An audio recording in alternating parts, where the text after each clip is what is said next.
Não sei se vocês se recordam que na primeira mensagem desse ano nós falamos sobre o tema Alegrai-vos. Lemos Filipenses 4, 4 a 23.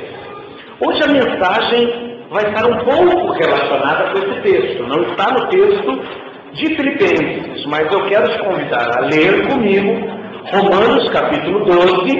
Nós vamos ler dos versículos 9 ao versículo 21. Por que eu disse que vai estar um pouco relacionado com a mensagem que nós pregamos no primeiro domingo desse ano? Porque nós vamos observar aqui a questão de alegria contida aqui também nesse texto da Palavra de Deus. Romanos 12, vamos ver o que a Palavra de Deus tem para os nossos corações, dos versículos 9 até o versículo de número 21. Romanos 12, 9 a 21. Diz assim a Palavra do Senhor: o amor seja não fingido, aborrecei o mal e apegai-vos ao bem. Amai-vos cordialmente uns aos outros com amor fraternal, preferindo-vos em honra uns aos outros. Não sejais vagarosos no cuidado, sede fervorosos no espírito, servindo ao Senhor.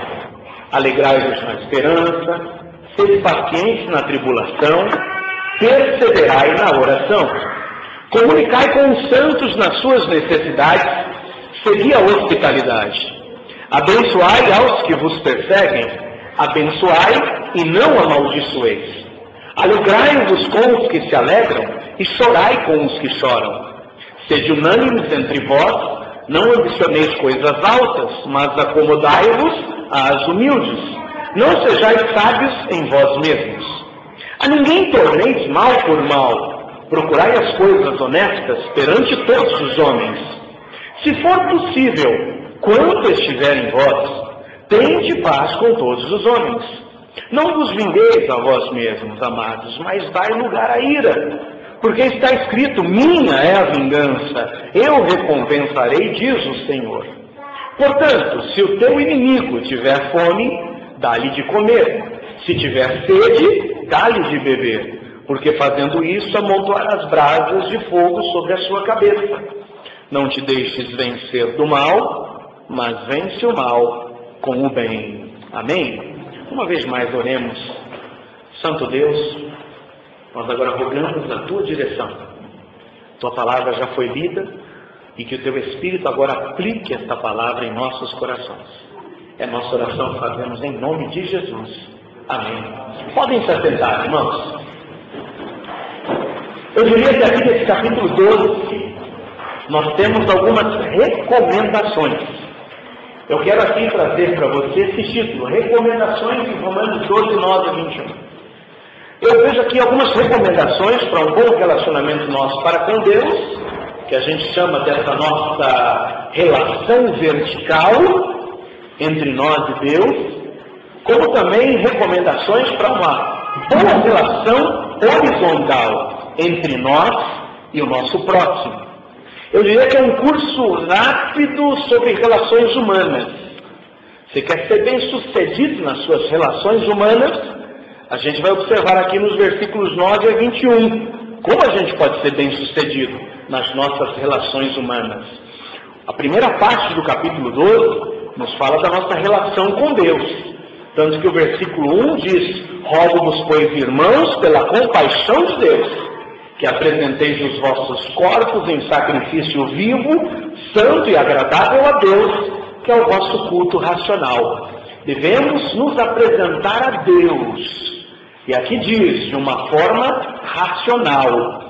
O culto não é meramente sentimental ou emocional, mas o culto deve ser racional. Algo que provenha da razão, sim, não única e tão somente da emoção. Não quero dizer que devemos nos destituir de toda emoção, mas a Bíblia diz que o nosso culto precisa ser um culto ministrado e entregue a Deus de uma forma inteligente. Nós oferecemos a Deus, sim, algo de uma forma inteligente. Mas dos versículos 9 a 21, Nós vemos aqui essas nossas relações humanas.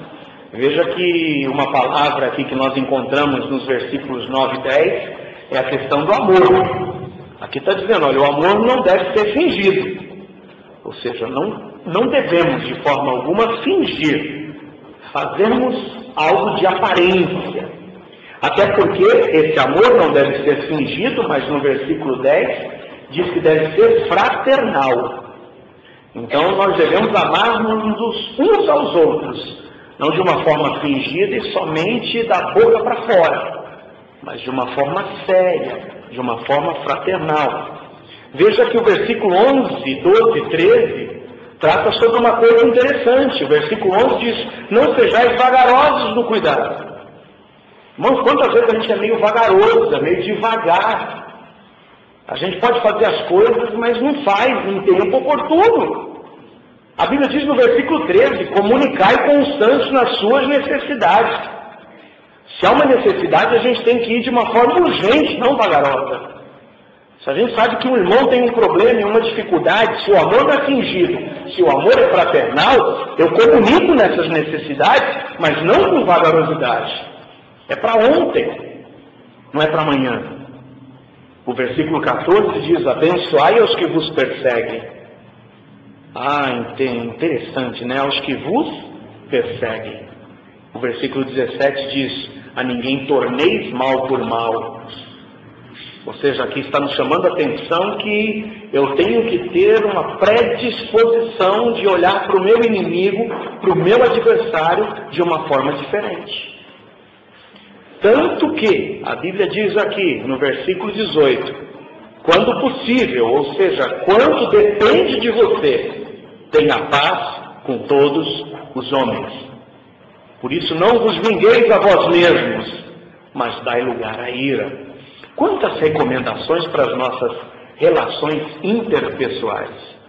Mas eu quero me ater ao versículo de número 12. E você mesmo aí assentado, leia comigo o versículo 12 em voz alta. Você pode ler comigo o versículo 12 em voz alta? Alegrai-vos na esperança, sede pacientes na tribulação, perseverai na oração. Nós temos aqui 3 recomendações maravilhosas. A primeira diz assim, alegrai-vos. E eu pregava no primeiro domingo desse ano falando sobre alegria. Vocês se lembram? O que é alegria? Qual a definição de alegria? É um sentimento de felicidade, é um sentimento de contentamento, é um sentimento de satisfação e júbilo. A Bíblia hoje tem uma palavra de ordem para nós nesse versículo 12. Alegrai-vos. Nós precisamos ter esse sentimento de felicidade, de contentamento, de satisfação e de júbilo. Agora é interessante porque alguns conseguem ter felicidade, contentamento, satisfação e júbilo em coisas terrenas, em coisas palpáveis. Alguns limitam a sua alegria em momentos, em instantes dessa vida. São aqueles que colocam a alegria aliada, por exemplo, a prazeres desse mundo. Emoções, sexo. Isso passa. E quando essas coisas passam, a alegria se vai. Alguns colocam a alegria como algo dependente da grana, do dinheiro, da conta bancária, dos bens pessoais. É por isso que essas coisas passam. E nessa tragédia lá do Rio de Janeiro, eu vi quantos depoimentos de um dentista. Toda a minha vida foi por água abaixo, em um instante. Todos os seus investimentos, tudo que ele havia colocado naquele prédio, em um consultório, foi em segundos. E quando a gente coloca a nossa alegria, as nossas realizações em coisas terrenas, essas coisas passam. Alguns colocam a sua alegria aliada a realizações pessoais. Essas coisas passam. É por isso que a Bíblia está dizendo que nós devemos nos alegrar. Sim, mas o texto diz, alegrai-vos em quê? Na esperança. O que eu quero que você saiba é que a nossa alegria precisa estar alicerçada, não em coisas materiais, não em coisas terrenas, não em coisas passageiras. Mas o apóstolo Paulo, nesse texto, diz: alegrai-vos na esperança. O que é esperança? Esperança vem do ato de esperar o que se deseja. Esperança vem de fé, de confiança em conseguir o que se deseja.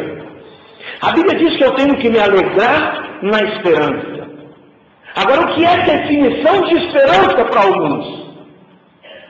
Há uma frase inclusive interessante, de Aristóteles, que diz que a esperança é o sonho do homem acordado.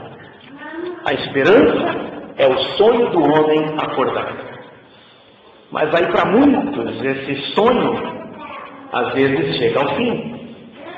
Esse sonho às vezes se desfaz. Vocês já viram aquela máxima, aquele provérbio que diz que a esperança é a última que morre? Mas será que a esperança morre? Porque esperança que morre não pode ser algo bom. Sabe por que nós devemos hoje nos alegrar na esperança? Porque, em primeiro lugar, nós confiamos que a nossa esperança não morre. Diga aqui comigo: nossa esperança não morre. É por isso que eu tenho que me alegrar. Provérbios 11:7, diz: morrendo o homem perverso. Ou seja, morrendo o homem ímpio, morre a sua esperança. Para alguns, acordar desse sonho é o fim da esperança. Para alguns, a morte é o próprio fim da esperança. Mas para nós que somos salvos, a nossa esperança não morre, porque a nossa esperança tem um nome. Nossa esperança é quem? Jesus. Nossa esperança é Jesus. A Bíblia diz em Tito 2,13: aguardando a bendita o que, irmãos? Esperança. E a manifestação da glória do nosso grande Deus e Salvador, Cristo Jesus. Porque eu posso me alegrar na esperança, porque a esperança para mim é Jesus. E Jesus não morre, Jesus está vivo. Talvez hoje você não tenha alegria no seu coração, porque você tem apoiado, quem sabe, a tua esperança em todas essas coisas terrenas, materiais e falíveis que eu já lhes escrevi. Agora hoje eu digo: deposite a sua esperança em Jesus. Coloque a sua vida nas mãos de Jesus. Alegre-se nessa esperança. A esperança é Jesus. Jesus te ama. Jesus me ama. Jesus nos ama. E deu provas desse amor ao morrer na cruz do Calvário por nós. Por isso que, tão certo como foi o seu nascimento, tão certo como foi a sua morte, tão certa como foi a sua ressurreição, é certa e segura a sua volta. Por isso que o apóstolo Paulo diz que nós aguardamos a bendita, a bem-aventurada, a mais feliz esperança, que será a manifestação da glória do nosso grande Deus e Salvador Jesus. Jesus Cristo está voltando, amém? Ele vem, Ele volta. Está você preparado para encontrar-se com Ele? Você está preparado ao ouvir o toque da trombeta para estar junto com Ele? Ou você talvez é daqueles que dizem, como diziam os conterrâneos e aqueles que viveram junto ao apóstolo Pedro: onde está a promessa da sua vinda? Já diziam isso, ele voltaria há tanto tempo e até hoje ele não veio. Mas a palavra de Deus diz, quando Pedro responde dizendo: ele não veio porque ele é longânimo para convosco, não querendo que alguns se percam, mas que todos cheguem ao arrependimento. Hoje o Senhor quer que você saia daqui alegrando-se na esperança. Alegrai-vos na esperança. Se não depositou a sua fé ainda em Jesus, que é a esperança que não morre, Coloca a tua vida nas mãos de Jesus.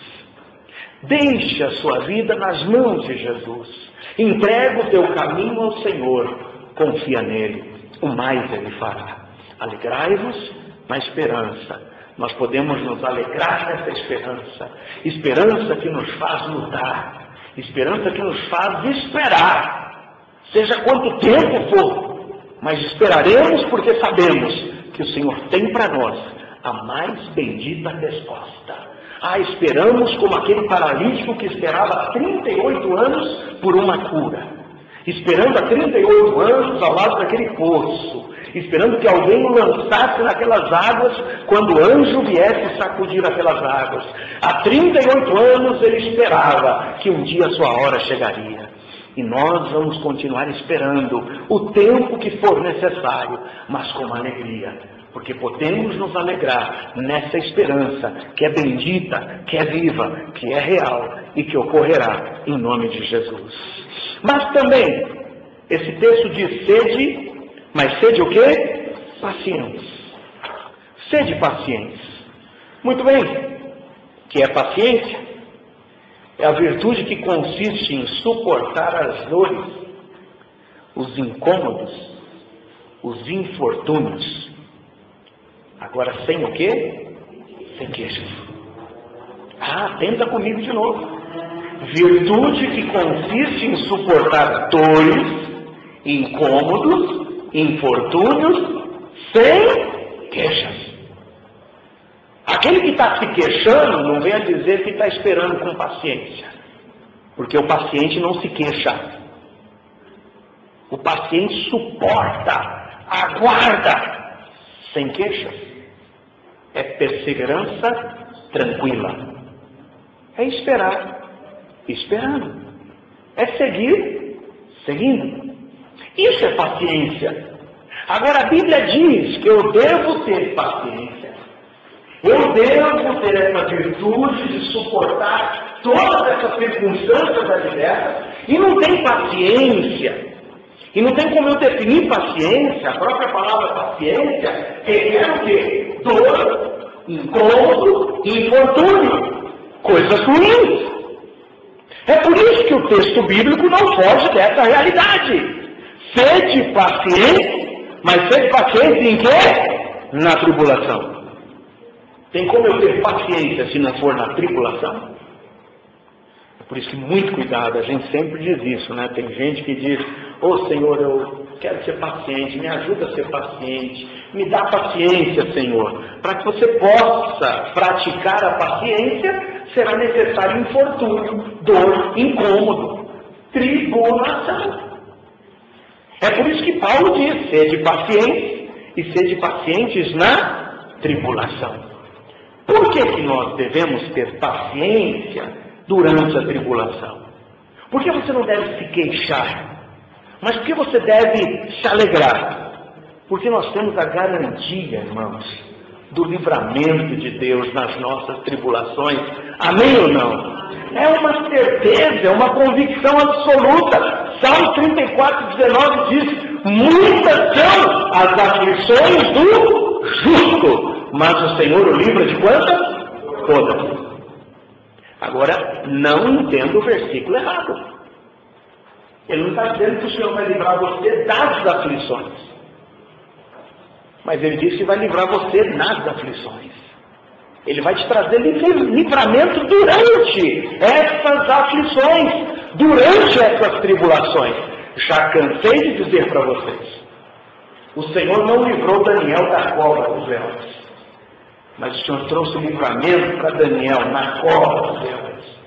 Ele precisou enfrentar os leões. O Senhor não trouxe livramento para Davi do Golias, mas ele teve que enfrentar o Golias.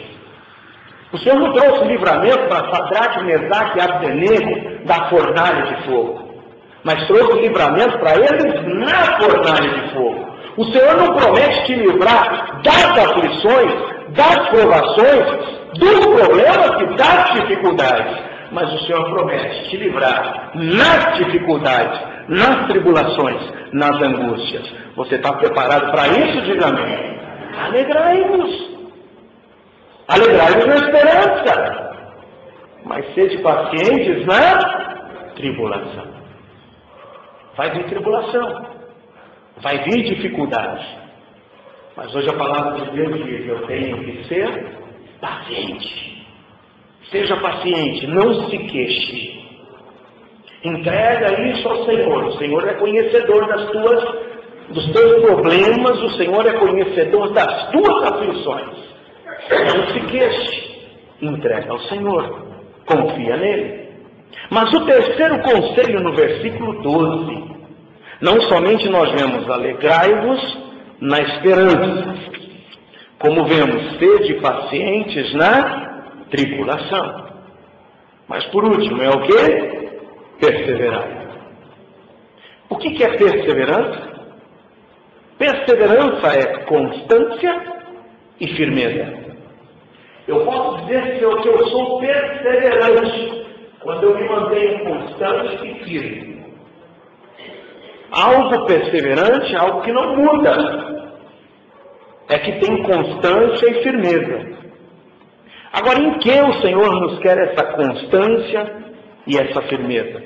Em particular, nesse texto bíblico, na oração. O Senhor requer de você, de mim, perseverança, firmeza, constância na oração. Eu preciso colocar a oração como prioridade em minha vida. Agora, orar. Eu preciso orar. E eu preciso orar, em primeiro lugar, pelos meus inimigos. Olha, orai pelos inimigos. Nesse texto aqui, nós já vemos essa nossa relação interpessoal com os nossos inimigos. A nossa vida não é feita só de questões e coisas boas, de relações maravilhosas, mas a gente vai sofrer também com relacionamentos, muitas vezes, que vão trazer dores para nós.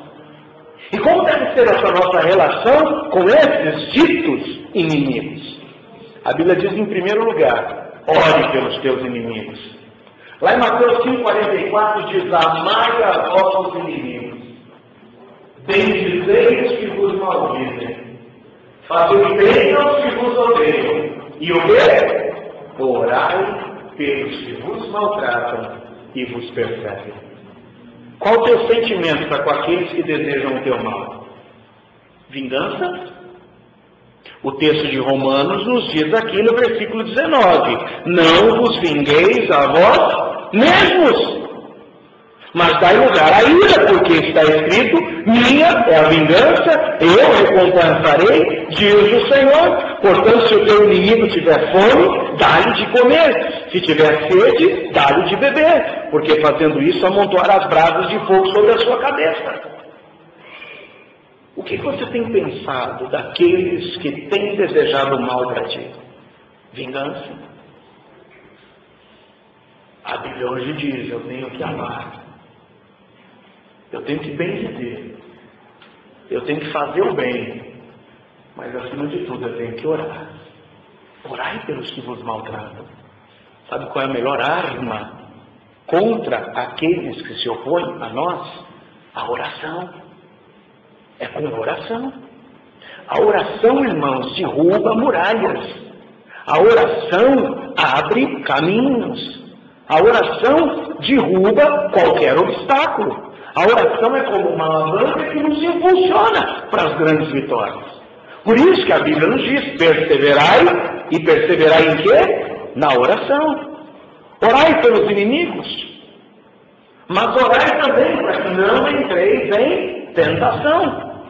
Mateus 26:41, vigiai e orai, para que não entreis em tentação.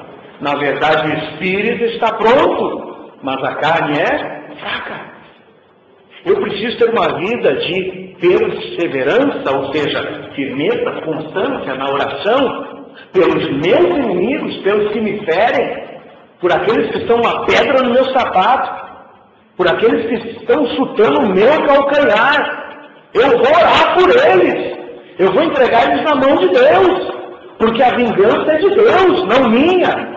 Mas eu vou orar também para que eu não entre em tentação. Eu não vou confiar na minha carne, eu não vou confiar na minha força. Não é por força, não é por violência, mas é pelo Espírito. Eu tenho que orar, eu tenho que ter firmeza, constância, para não cair diante das tentações. E as tentações são diárias em todas as áreas de nossa vida. Orai, perseverai. Você sabe o que é que tem muitas vezes rondado a tua vida. Você sabe quais são os seus pontos fracos. Você já sabe onde é que você tem caído. É por isso que a Bíblia diz, vença isso o coração. Ore para que não entre em tentação. Ore diante da tentação. Ore antes da tentação. Fuja. Mas leve ao Senhor tudo isso em oração. Orai pelos inimigos. Orai para que não entreis em tentação. Agora orai para que sareis. Tiago 5,16. Confessai as vossas culpas uns aos outros. E orai uns pelos outros. Para que, irmãos? Para que sareis. Você consegue entender que tem muita gente doente hoje por causa de inimizades, por causa de problemas não resolvidos entre irmãos, e que está carregando uma carga até hoje e que ele não consegue carregar por inimizade, por ódio, por rancor, por questões não perdoadas, por questões não confessadas. A Bíblia diz, confessai as vossas culpas uns aos outros e orai uns pelos outros, para que sareis. Talvez você está precisando disso. É de reconhecimento de que esse teu azedume e de que essa situação que você carrega, que tem te tornado amargo, nada mais é do que uma questão que você tem alimentado por culpas, por problemas, por falta de perdão, e que você não está disposto a confessar, e que não está disposto a orar por irmão, para que você possa sarar. Orai uns pelos outros, confessai uns aos outros as suas culpas. Quantos crentes que carregam questões escondidas, estão ali com as coisinhas escondidas, e está faltando muitas vezes confessar isso. Está faltando muitas vezes lançar isso aos pés de Jesus, para que possa sarar, para que possa ter alívio, para que possa ter liberdade. Orai para que sareis. Perseverai na oração. Quanto tempo? 70 vezes 7. É a regra de Jesus. Eu tenho que orar pelos meus inimigos, pastor. Eu tenho que orar e confessar para que eu possa sarar, mas o meu inimigo tem pisado no meu calo. Quantas vezes eu vou continuar orando pelo meu inimigo? 70 vezes 7. Eu tenho que ter disposição de perseverar na oração. Perseverar é constância, é firmeza. Não é deixar de orar nem um instante. É perseverança na oração. Hoje a palavra nos incomoda. Hoje a palavra nos impulsiona. Há 3 conselhos maravilhosos. Primeiro, alegrai-vos. Por que eu posso ter alegria? Nas coisas terrenas, nas coisas palpáveis, nas coisas passageiras. Alegria apoiada nessas coisas se esvai. Não. Eu vou me alegrar na esperança. Porque a esperança não morre. Porque a esperança é Jesus. Amém? Alegrai-vos na esperança. Em segundo lugar, o que diz hoje a palavra de Deus para nós? Sede pacientes Agora eu vou ser paciente, eu vou ter essa perseverança sobre dores, sem me queixar. Em que situação? Justamente nas dores, na tribulação. Não tem como eu testar minha paciência, a não ser na tribulação. Hoje o Senhor diz para você, seja paciente. Paciência. Nenhum problema é eterno. Nenhuma dificuldade é intransponível. Seja paciente. Não se queixe. Espere. Mas por último, perseverai. Seja firme. Seja constante na oração. Eu tenho que orar pelos meus inimigos.